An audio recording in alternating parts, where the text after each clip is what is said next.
Hello students, हम लोगों ने पिछले लेक्चर में डिस्कशन किया था इलेक्ट्रोकेमिस्ट्री पे और उस पर टॉपिक जो डिस्कशन किया था वो gives off free energy and EMF, right. वहां पर एक इक्वेशन आपने पढ़ी थी, delta G equal to minus N F E. वहां पर हमने आपसे बताया था कि ई क्या है इलेक्ट्रोड पोटेंशियल, एफ क्या है फैराडे कांस्टेंट्स और एन क्या है exchange electrons, number of exchange electrons. यहां पर जी क्या है, डेल्टा जी क्या है, फ्री गिव्स एनर्जी चेंज, ठीक है।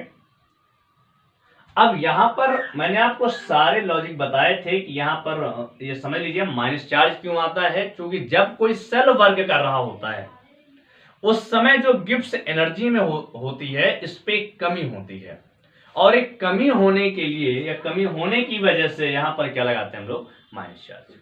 आज हम लोग डिस्कशन करेंगे किस टॉपिक पर, नर्स्ट इक्वेशन पर। अब ये नर्स्ट इक्वेशन है क्या और इसे हम क्यों पढ़ें।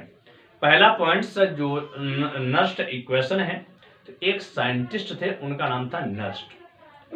उन्होंने किसी इलेक्ट्रोड के इलेक्ट्रोड पोटेंशियल पर टेम्परेचर और कंसंट्रेशन का क्या इफेक्ट पड़ता है,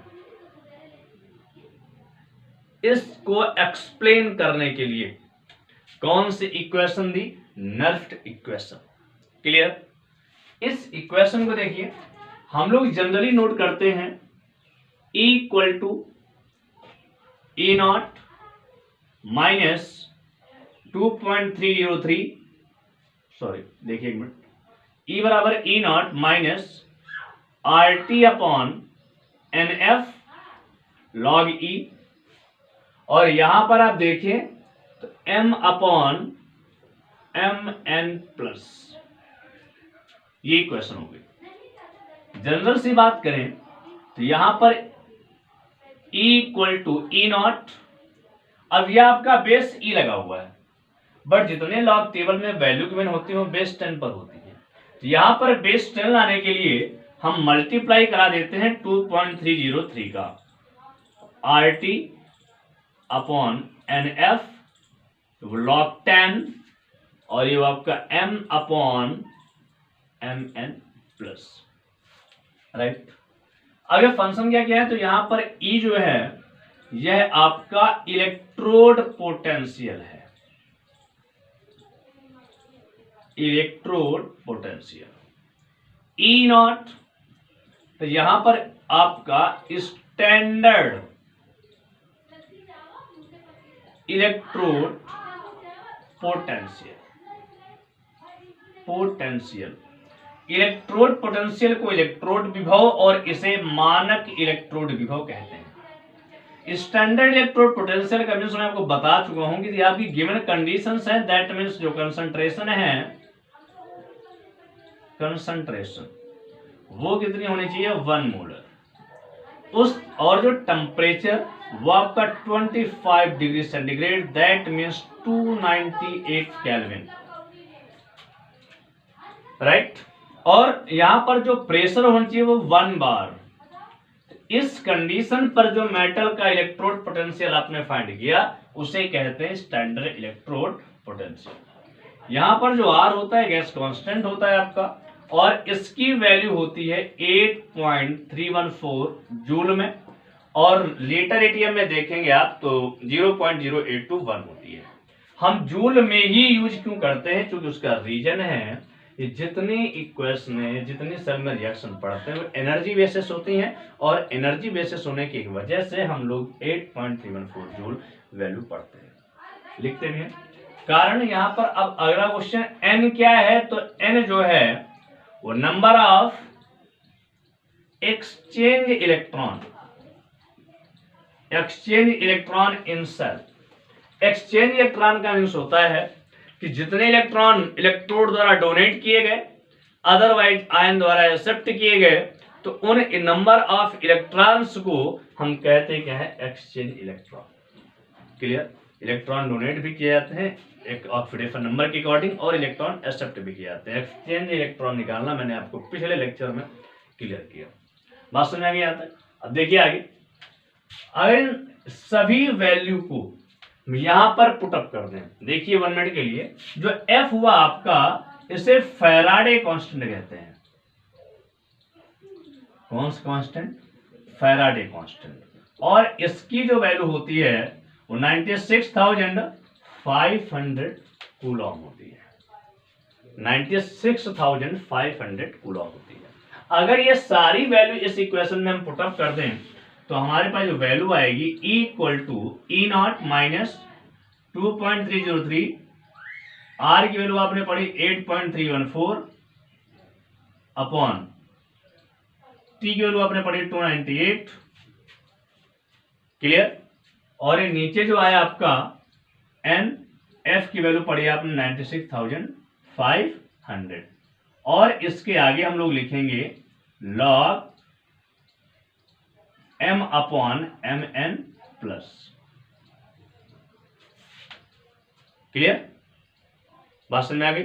अब इसको अगर हम लोग कैलकुलेट कर ले टोटल वैल्यू, तो कैलकुलेट करने पर जो वैल्यू आती है वो E0 minus 0.059 upon n log 10, ये m, ये हुआ अपॉन mn प्लस। राइट?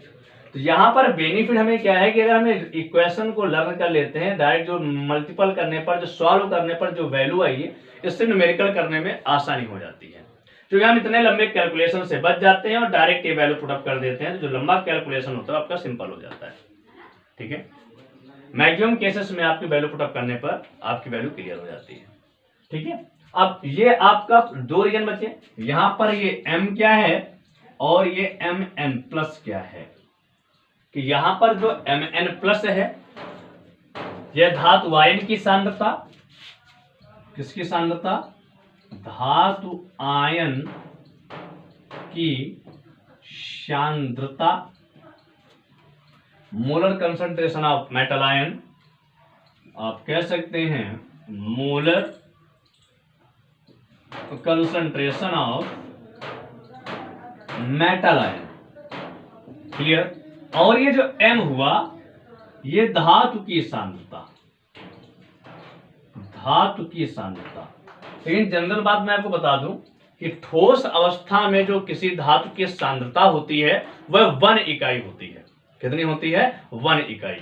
मैंने आपसे कहा हमारे पास इक्वेशन थी E equal to E0 minus 0.059 upon n, ये log 10, और ये था m अपॉन mn प्लस।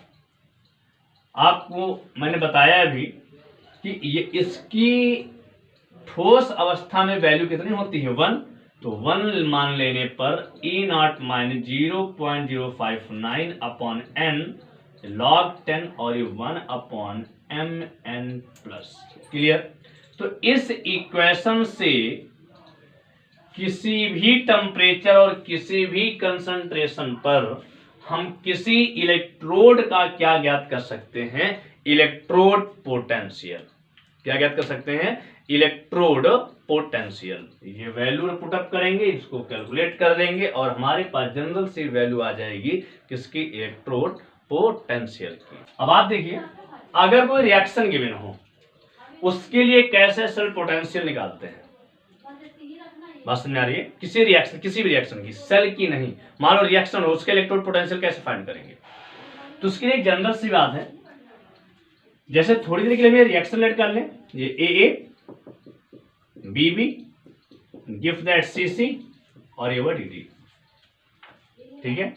तो उसके लिए जो फार्मूला लगाते हैं E इक्वल टू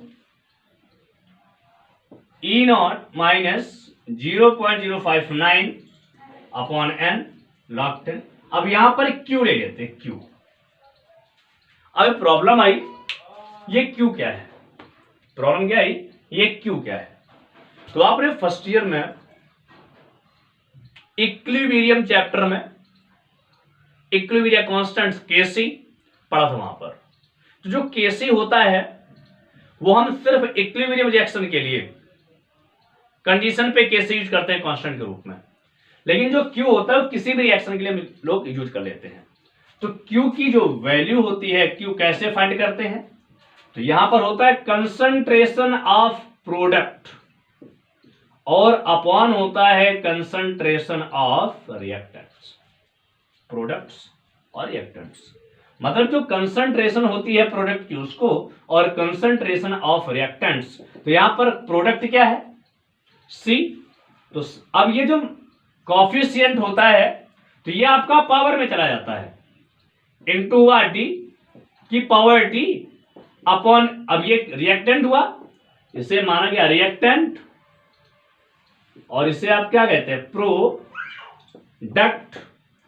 तो यहां पर क्या हो जाएगा A की पावर A और B की पावर B, ये हुआ आपका Q की वैल्यू। तो इस वैल्यू को यहां पुटअप कर दें तो E इक्वल टू क्या हो जाएगा E नॉट माइनस 0.059 अपॉन यहां पे N और ये हो जाएगा आपका लॉग 10। इस वैल्यू को पुटअप कर दें CC into D AA upon B।